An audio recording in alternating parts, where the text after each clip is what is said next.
Great, thanks, Greg, and thanks for having me. I'm really excited to be part of this process, and I've really enjoyed the webinars that Sales Growth Hub has put on to date, and glad that I can finally give back a little bit, and it's my turn to contribute.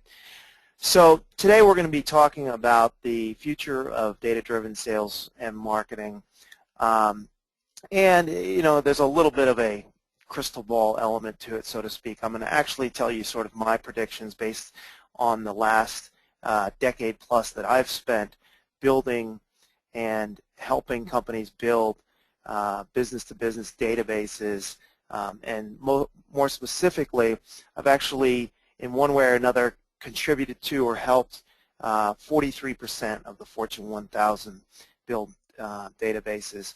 And usually I sort of, operate behind the scenes.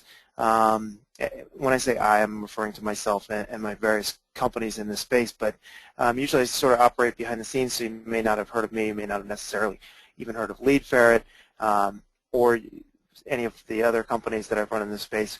But I have a lot of experience, and I've seen firsthand the history of data-driven sales and marketing, from direct mail to email to today, and that's what I kind of want to talk about. And I really feel that I have a pretty good sense of what's going to happen in the next 5 to 10 years. And really, what I want to do is just share with everybody on the webinar today exactly what sort of my predictions are for the next 5 to 10 years.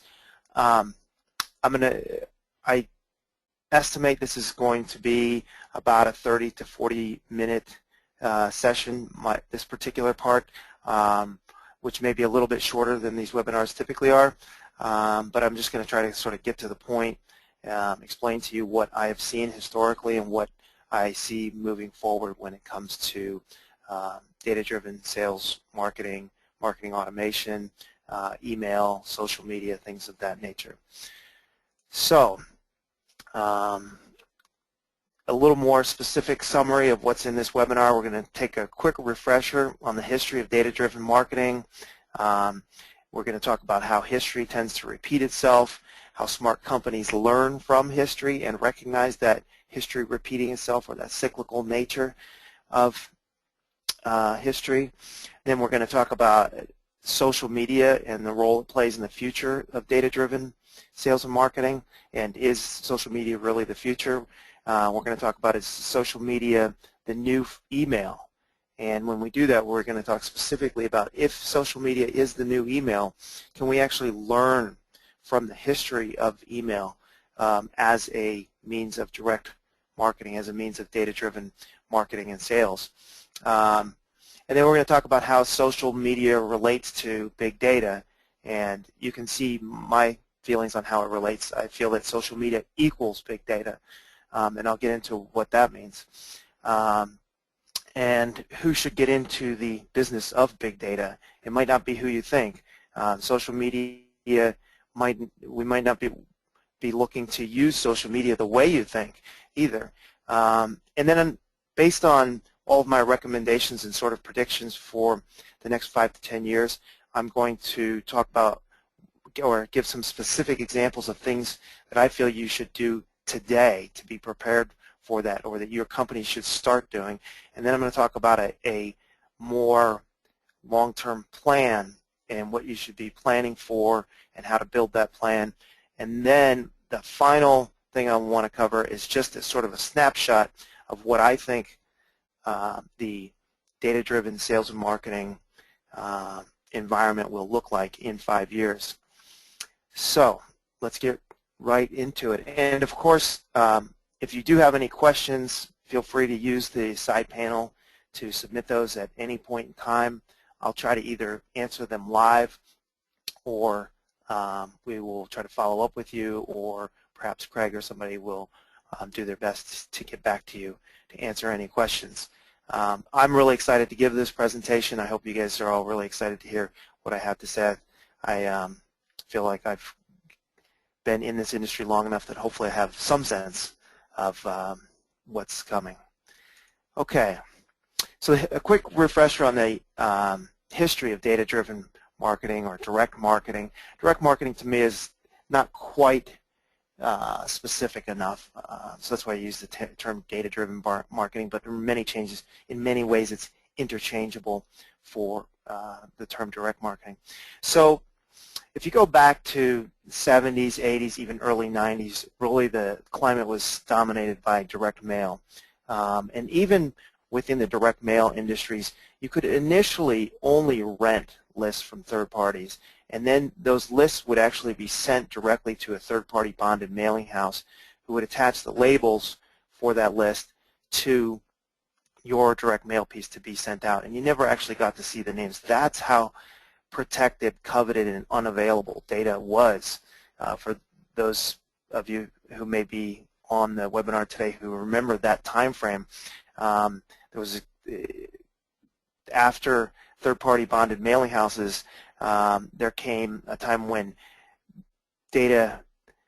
owners of data or lists or the names essentially that you wanted to send information to would start sending you huge boxes of Cheshire labels that you would then affix. So you never had a digital copy of the data at that point. You still were working with just basically you just had the data for that one campaign. And really direct mail was a process. There was no asset being built. You sent the direct, you purchased the names, you sent the direct mail, and you got the results from it, and then you repeated the process, and over time, hopefully, you built up customers.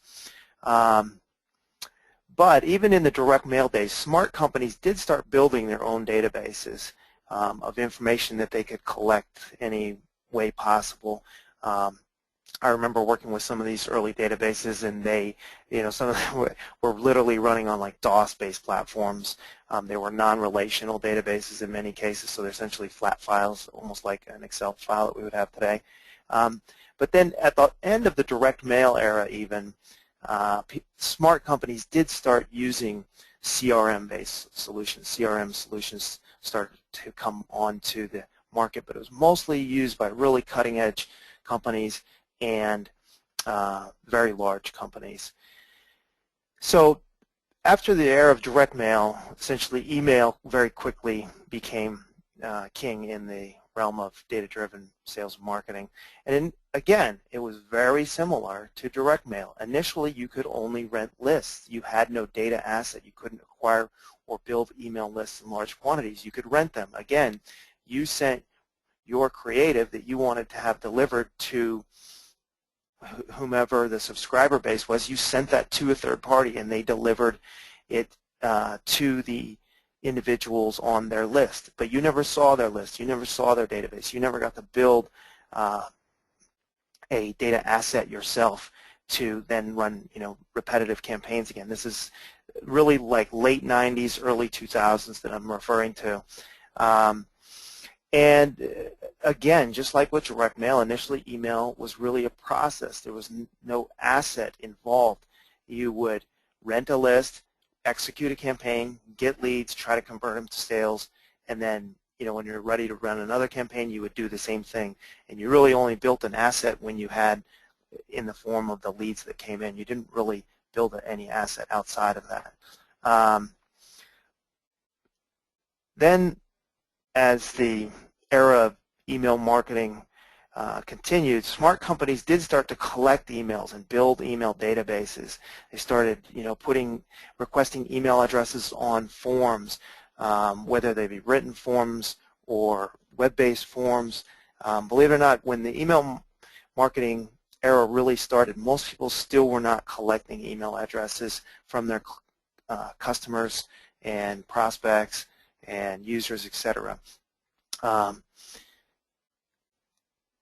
Now, as we move on to, say, 2002, 2003, 2004, smart companies are collecting this information, and companies eventually, the not-so-smart companies that didn't realize early on how valuable an email address was to communicate with their clients, they have to start playing catch-up and start doing things like running email appendage campaigns, which is something we did for tons of huge companies who, 3, 4, 5 years into the email marketing boom, realized, holy cow, we have these huge databases and we haven't been collecting these clients' email addresses. What were we thinking? Now we need to append them, and they had to do the best they could to scramble to try to get those appended, while the smart companies were already ahead of the curve and had already started collecting those. And then today, I really believe we still are in the email marketing era. Social media hasn't really taken over yet. We're in a transitional phase, but we're still at the tail end of the dominance of email marketing as a form of data-driven marketing. But really today, you would be crazy to, build a database of clients, prospects, customers without including their email address. And in fact, without an email address, databases are really almost considered useless. Just basic direct mail, phone, physical address. There are still people who use that, and there are still people who sell that kind of data, but really for most companies it's considered virtually useless. It's like yellow pages essentially. Okay, and now the era I feel like we're moving into, well, a lot of people would call it social media. Really, to me, it's more about marketing automation, and it's automating many of the marketing steps, and as well as many sales steps. So marketing automation, I really feel, is doing a better job than anything I've seen to date in bridging the gap between marketing and sales, because it really actually handles the last few steps of marketing as well as the first few steps of sales, and actually sort of replaces some of the initial communications that typically would be made by a sales rep. But still, within marketing automation, email is the primary connection point. It's still the most valuable asset within your database, even if you're leveraging it for marketing automation. And we've seen some integration with social media, but it's still really more of a process. And hopefully that's sort of starting to sound familiar after I've talked about the direct mail and email, the history of direct mail and email. Think about the fact that I'm saying social media right now by most companies is being treated more as a process than an asset. And hopefully you'll see what I'm getting at when I talk about how history repeats itself. So let's overlay direct mail, email, and social media / marketing automation all together, and we'll see the same pattern across all three. In the early stage, marketing is a process. There's no asset. You're renting from third party, and third parties have control over campaigns. You have to constantly continue to pay them and repay them and repay them and repay them in order to keep your marketing efforts running. Also, early in all of these, the activity in question, whether it's direct mail, email, social media, and marketing automation, is seen by so many companies as not their core competency that they're better off outsourcing it to somebody who's really an expert in that space. And I think that's a huge mistake as well. You see a lack of control, and your cost per connection early on is always very expensive. Even with email marketing, when you had to rent lists every time you executed a campaign, people think of email marketing as extremely cost-effective, and it is when done right, and it is now for most companies. But initially, it was actually very expensive to run email marketing campaigns because you were only purchasing the right to send that person an email one time. You never got to reuse it. There was no drip campaigns or anything like that. And early on, most companies were not building valuable data assets in-house. Now we'll move to what I call the middle, or sort of as the medium starts to mature, smart companies start to collect data. Smart companies start to make investments in building data assets and building processes in-house. And smart companies see marketing as more than just a process. They see it as a process that should be contributing to an asset, and they see it, and then it should be a flow between a process and an asset. So in other words, you should be building a database constantly and constantly leveraging that database. And then in this time frame, you see the companies that are not so smart start to fall behind and later have to play catch up. And then at the tail end, so at the tail end of the dominance of direct marketing, at the tail end of the dominance of email, which is where I believe we're at right now, You see that smart companies are ahead of the game. They're leaders in their industry, and even the not so smart companies have finally taken action. In other words, 10 years ago, a lot of companies were not engaged in email marketing, but today you would kind of think it would be crazy for any company to not be engaged in some form of email marketing. And I think in the next era of data-driven sales and marketing, we're going to be saying some very similar things. And again, when a new medium emerges, just repeat the process above. It tends to ring pretty true. Okay, so how do smart companies learn from history, from what we just reviewed, how history repeats itself? They learn that marketing should be built as an asset and not just a process. When I say process, what I mean is, and I'll get into in a second how this is really what's going on with social media right now, is you just see it as an activity, sort of a flow, if you will, of activity without the building of a residual asset. And I think, as you saw from the history of direct mail and email, it's so important to not just look at things as a process. A process, you sort of start and run, and there's no build up necessarily over time. Smart companies also always collect data early, even if it's not ready to be put to use. And this is really key right now. This was really key in the beginning of email marketing, is smart companies realize that even if I don't have the expertise or the tools aren't yet necessarily mature yet, or you know, that I'm not sure how this is going to play out, they still collect the data. You know, people who started adding email addresses to their form, web-based and even non-web-based, even, you know, you fill out a form in a doctor's office or when you go to sign up for some service, even non-web-based forms, the people who were putting field on those forms for email addresses in the early 2000s were ahead of the game and reaped the rewards later as email marketing matured as a medium. And also smart companies, they make actually investments in data assets and building these processes and building their database in-house, even when it seems to make more sense to outsource. So always when a new medium emerges, you'll see that companies initially think, oh, this is not my core competency, this is something for somebody else to handle, I'll just outsource it to the experts. And that's the way email marketing was in the late 90s, early 2000s. Everybody just thought, oh, email marketing, you know, that we hire an email marketing firm, they do that for us. Now, most companies handle their own email marketing. And when I say handle your own email marketing, of course you use a email marketing solution like SalesNexus. That goes without saying. I'm not saying create your own technology. What I'm saying is manage your own process, and that's exactly what SalesNexus allows you to do, by the way. And while we're on that note, that's exactly what LeadFerret allows you to do, is build your own data asset. So I'm not saying don't use third-party companies. I'm saying don't outsource it as though you're outsourcing to an agency. And that's what a lot of people did in the beginning of direct mail and email, and that's what a lot of companies are doing right now with social media, is they're outsourcing it to the quote-unquote experts when they really should be finding the right tools and partners and solutions like SalesNexus and LeadFerret, but they should be looking to build that expertise and the data asset internally. And always think about how you'll communicate with the next generations of clients and prospects as well.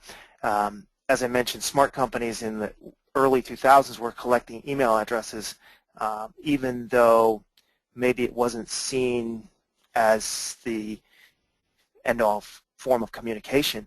It wasn't until actually years later that we found out that people actually preferred to be communicated with via email as opposed to being called or sent a letter in the mail. But the smart companies at that point, when that became a realization, already had the data collected. And I think, you know, again, history repeats itself. We will see this same thing with this next generation. Myself and people of even older generation than me may say, well, you know, I don't really think that, my clients don't necessarily want to be communicated with via social media. That's not maybe their primary communication vessel of choice.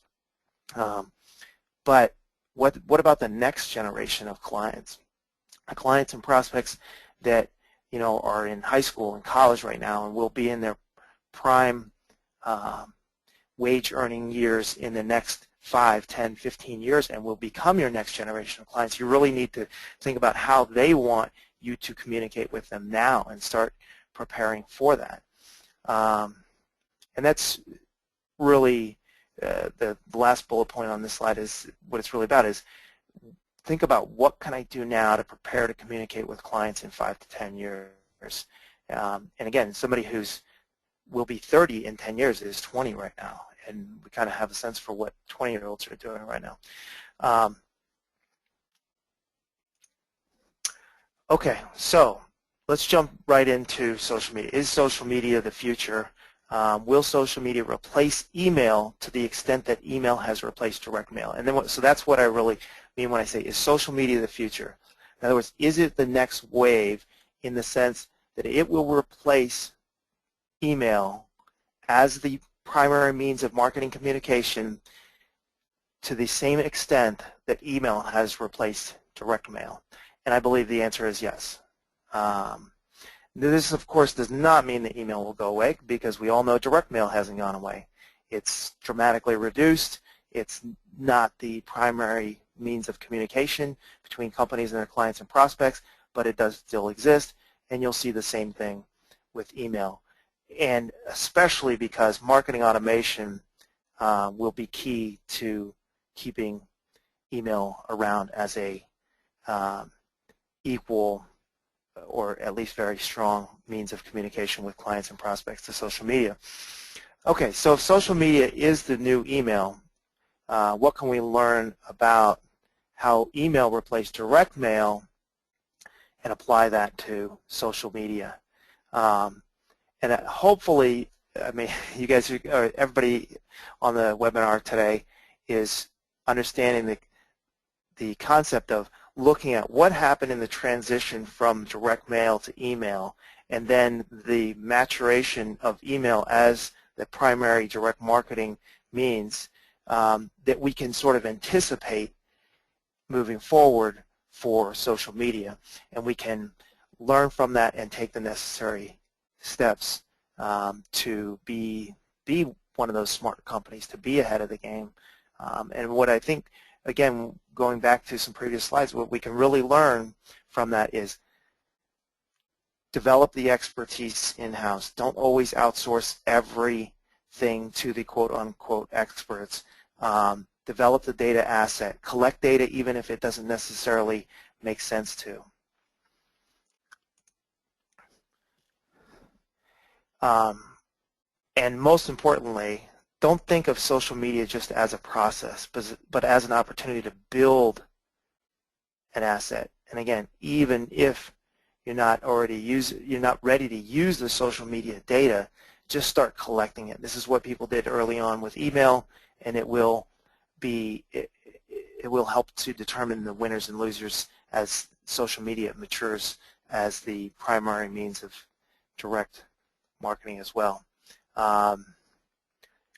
And invest in building and managing your own data, your own database, even if it seems like it right now makes more sense to outsource. So it's a little bit repetitive things, like a couple things I just said.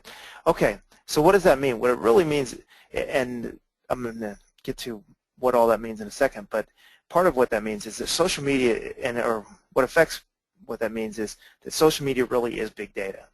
And a lot of people have heard the buzzword big data, but I don't really think everybody is totally up to speed on what it actually means. I mean, big data really means exactly what it looks like it means. It's just a lot of data, very granular detail, data points. It's essentially the collection, management, and use of data on an ongoing basis across a very large number of records with a very large number of fields within each record. So big data, to draw an analogy, standard data might be what's on somebody's business card: name, title, company, address, phone number, maybe their email. Big data is all that plus all their social media profiles, the activity on all those social media profiles, updates, and that is a never-ending flow. So as noted here, the average person has 3 social media profiles. So right there, if you're tracking an individual prospect, a client in your database, adding social media to that has just roughly, on average, tripled the amount of data you're storing per client. And it's a lot more than that, but it's tripled. You're adding 3 data points, 3 profile points for each contact on average. And those profiles are very rich in information, much more information in a single snapshot and on an ongoing basis than we typically see with a given record. This is a result of daily posts, pins, tweets, updates, etc. This creates very big data very quickly. Okay, so who should get into the business of big data? The answer is really simple: you. This is a perfect example of how most companies, they go, oh, big data, I sort of get it. It's this concept, tons of data, very detailed points, constant data collection. Wow, it sounds like really something that experts should handle. The companies who will be ahead of the game in 5 to 10 years will be the companies that realize that everybody in 5 to 10 years will be in the big data business. Just like 10 years ago, if you looked at email marketing as something that, oh, I'll outsource that to an agency, we'll run some campaigns once in a while, we'll let them do it, that seems kind of silly now. If you're not actively doing email marketing now, and not just through an agency where you're renting lists or something like that, but where it's actually a core part of your business and virtually a department within a department in your marketing department, or in many senses virtually your entire marketing department and activity, then I mean, that would be kind of silly. That's kind of a crazy concept. And big data will be much the same, I believe, in 5 to 10 years, where if you don't have the expertise to manage extensive and ongoing information on your clients and prospects, it will just be kind of a silly concept. You won't be seen as an industry leader. And again, just like with email, in 10 years, the only difference will be that some companies will be ahead of the game and others will be trying to play catch up. And so those who realize now that they need to get in the big data game for themselves will be the ones who are ahead. Okay, so what can we do immediately to get started today, tomorrow, or this week to start preparing for the social media / marketing automation / big data phase of the evolution of direct marketing? So don't just ask for emails. Ask for social profile links and connections when people actually sign up. So when you onboard and when you bring on a new customer, during the sign-up process, you should start, as you see in these examples, you should start actually asking them, what is your Twitter handle? Just like you would ask them their email. So you think, oh, and people don't want to put their Facebook profile, people don't want to put a link to their LinkedIn profile, maybe they don't even know how to find it. That's great. Maybe they don't, but start the practice now, and maybe not everybody does, but some people will recognize that and see, okay, this is how, they'll know how to add this information essentially, and they'll see it as another field of information to fill in, even if you don't make it mandatory, which I wouldn't make it mandatory at this point, but I would ask people directly in forms, as you see here on the right-hand side, to provide that information and store it and be prepared to use it in the future. Store it in your CRM, attach it to this record, attach it to this contact. And then also using social logins is a good idea as well, because that essentially automates the same process. So if you either have your own solution or you use a third-party solution to add, sign in with Facebook, sign in with Twitter, sign in with LinkedIn on your website, again, this is sort of if it's applicable to you. You may have forms that people fill out that are, paper forms, and that's fine. Ask them for social media profile information as well on those. just like the early adopters did with email. But if you use one of these social logins, you can actually capture their social profile information through that means as well. An interesting thing to note here is in both of these cases, you're not actually necessarily asking them to like you on Facebook, to follow you on Twitter, to connect with you on LinkedIn. That's actually sort of a separate thing. I mean, that's another step. But at this point, all you're trying to do is identify their profile on whatever social networks you feel are of value. So it's different than connecting, following, liking, which is, I would argue, more actually process-based means, which you should do as well, but it's more of a process than a building of a data asset, which is what I'm really suggesting that people aim to do. Okay, so a plan to stay ahead, to be one of those smart companies, to be ahead of the game in 5 to 10 years. Collect social profiles, handles, links, IDs, and store them in your CRM. That's something that everybody should be striving to do. If you acquire data from a third party, like LeadVert is a source of data, if you're purchasing data, look for sources that have this, that are providing this information. Again, you think, oh, there's not very many sources that provide that kind of information. It's just not readily available. There are sources that do provide it. LeadVert is one of them, and there will be more. And again, in 5 to 10 years, it will be silly to think of storing a record in your CRM, a prospect or client, without some of this information, without, just like it is now, just like right now, it would be silly to store clients and prospects in your CRM or your local database or your marketing automation solution without an email. I mean, if you're say at a trade show and you go and you get some sales leads and you go, hey, I got these sales leads, these people are interested, oh, but I didn't get any of their email addresses, you know, you might be fired for that because that's just egregious. And we will look at social media information, specifically profiles, IDs, links, handles, etc., in much the same way in 5 to 10 years. And prepare to store and manage big data. That's another thing. Now, again, I'm not saying don't use third-party solutions, but I'm saying have the expertise and the understanding in-house. Don't outsource it completely, as in the case of using an agency. You can use a third party, like, say, Amazon's RDS solution to store the data. You can have a cloud-based database. You can have a cloud-based marketing automation solution. You can have a cloud-based ESP, like SalesNexus is an excellent one. So I'm not saying don't use third-party solutions, but have that expertise and the understanding of the whole process in-house, as opposed to just saying, oh, we just send that to our big data agency. We just send that to our social marketing agency, our social media agency. We just send that to our marketing automation agency. That, I think, you know, is going to just get you behind the game. So prepare to store and manage big data. That's really important because it will be, again, a key to surviving and thriving in the coming decade. And also prepare to start using social media profiles for more proactive communications. I mentioned that really what I'm talking about storing here is data points that are to a certain degree independent of follows, likes, connections, stuff like that.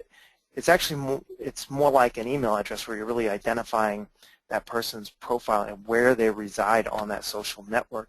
And then with that information, there are, and there will be more in coming years, ways to communicate with those people. Even if they haven't liked you, followed you, connected with you, stuff like that. There are ways to use that information to connect directly with those people.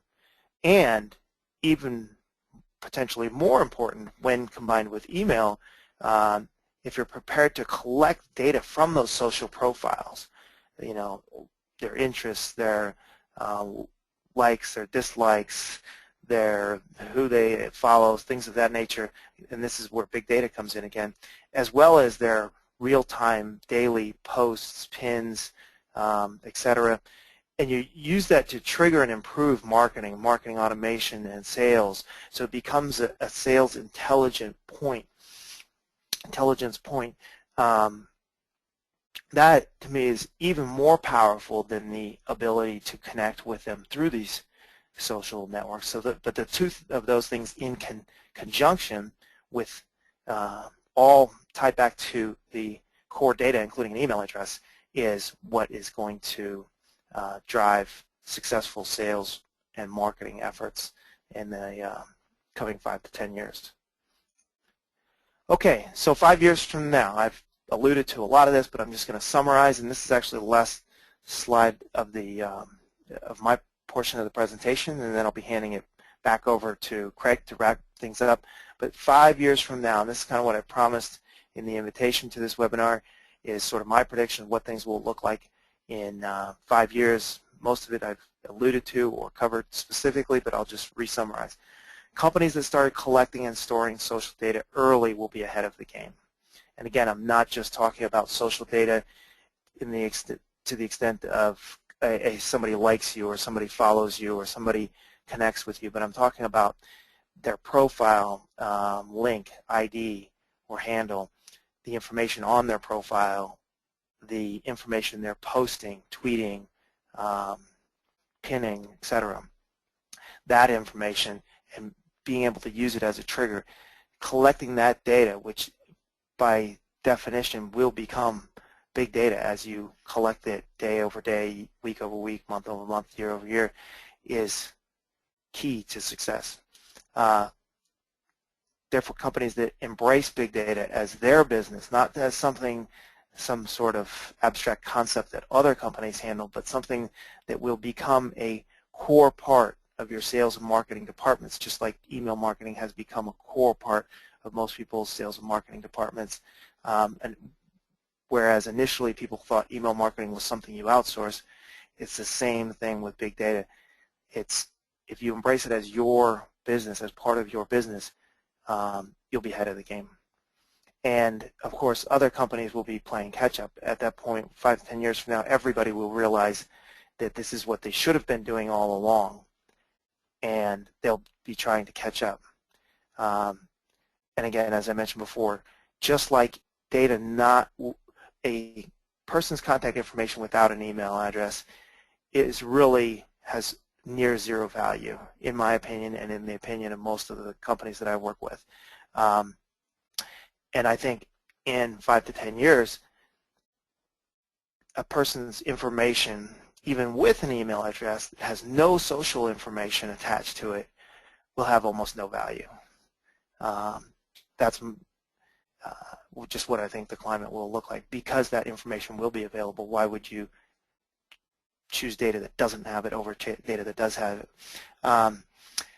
And again, the concept of collecting information in forms and not tying a social media profile to that will be laughable. Just like if you posted a form on the web today and you said, oh, give me your name, your company, and your phone number, and you didn't ask them for an email, again, you might be fired because it's just laughable to collect somebody's information without collecting their email address. I believe it will be much the same way for social profile information.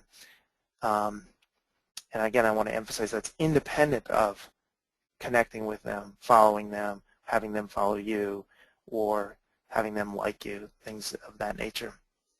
So the one question I would kind of leave you with that sort of re-summarizes everything is, if you could look back to, say, 2001 or 2002 right now, knowing what you've known about the course of email marketing between then and now, what would you do different or recommend that your company do different? And that'll tell you a lot about, you can sort of make the same parallel realizations for the next 5 to 10 years, and that will, then I think you'll definitely have the aha moment where you say, yes, this is something I need to start getting a jump on now, even if I don't know all the ways we're going to use these social media profiles, I need to start collecting them. Okay, so with that, that's my last slide. Hope everybody enjoyed it. I'm going to actually hand things back over to Craig. He's going to talk about our next webinar, wrap things up. I really appreciate everybody who was on the webinar today, and I hope everybody enjoyed it. Craig, you there? Yep. Thanks, Boris. That was awesome. I really loved it. Really forward-looking and enlightening. A couple of questions that came up, if you don't mind. Actually, first of all, I wanted to point out you were very modest and didn't really point out that today people can get social profile links and things on contacts within LeadFerret today, right? That's correct. Yeah, that's actually a big part of what I feel is our value offering. And it's ironic that I use the word value since the data is free, but you can actually not only get people's email addresses for free, but also see and immediately click through to their LinkedIn, Facebook, Twitter, Google+, there's some others, Foursquare, Yelp, etc. profiles on LeadFerret. That's correct. Yeah, so for those of you who are thinking that what Forrest is talking about here is dead on and something you need to be investing some time in, you should take a look at LeadFerret because a lot of that data might be there for the taking right now. The other thing, question came up. There were 2 or 3 people asked, kind of like when you look 5 or 10 years down the road, as you've been suggesting, do you think that this social data will be mostly used for the purposes of sort of, social listening, or for broadcasting messages the way email gets used? Yeah, I would say both to a certain extent, and in conjunction with one another. Obviously, each network has its own set of limitations as to how you can communicate with somebody, depending on whether you're connected with them or they've liked you or you're following them or they're following you, etc. But if you look at, for example, a network like Twitter, which I think is more of the model that you'll see moving forward, as opposed to Facebook, which is, has actually loosened up a lot on their sort of exclusivity concept and their sort of, insider's perspective concept. I mean, that was originally Facebook's, a big part of their angle was the exclusivity of Facebook. People only see your information when you want them to. You only communicate with who you want to. Really, in recent years, Facebook has made massive efforts to open up as many profiles as possible and sort of break down that exclusivity, which is more along the lines of what you see with Twitter, where virtually everything is public and communication is much more open. And so I think you'll see more networks head in that direction, but of course with each network there are still specific limitations as to who you can broadcast your message to and how, even if you do have their profile information if you're not specifically connected with them. But definitely both listening, I mean it's a 3-step thing. Listen, trigger, communicate. And that's where marketing automation is and will become really key, is when you listen and you hear something that sets off a trigger, then an action is immediately taken to communicate with that person. Yeah, I like that. I'm writing that down now. Let's see, another question. There's actually a handful of questions kind of asking about your opinion about the effectiveness of, targeted Facebook ads, like the suggested posts and the other different types of things, like, how you can if you build a list of Facebook IDs of targeted customers, you can actually run ads for those people, right? So that's correct, yeah. do you have any experience with doing that kind of advertising, and what are your thoughts about the effectiveness of it?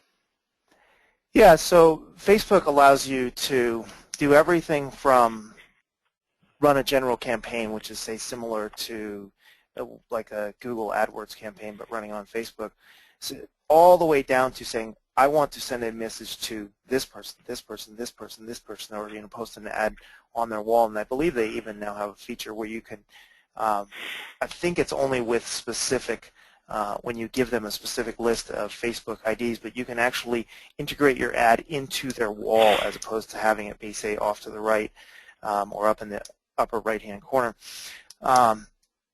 So, yeah, I mean, my experience with that, it works, it's effective, it depends on what you're trying to do. Like so many things, if you're smart about it, it can be effective. If you're dealing with targeting individual IDs, you really need a way to be able to scale that on a pretty significantly. If you can scale it enough to see some results, then great. I mean, I have heard some stories about people running ads to one person, which is a little interesting, but it can work. It definitely can work. It can also definitely fail. Yeah. Well, it's just another example of how important building that data asset is. Well, again, great presentation, Forrest, and for everybody, you'll be receiving an email tomorrow with a link to the presentation and the slides. So you'll be able to access that and share it with colleagues or whatever. You'll get that about this time tomorrow. And be sure and register for our next webinars on June 4th.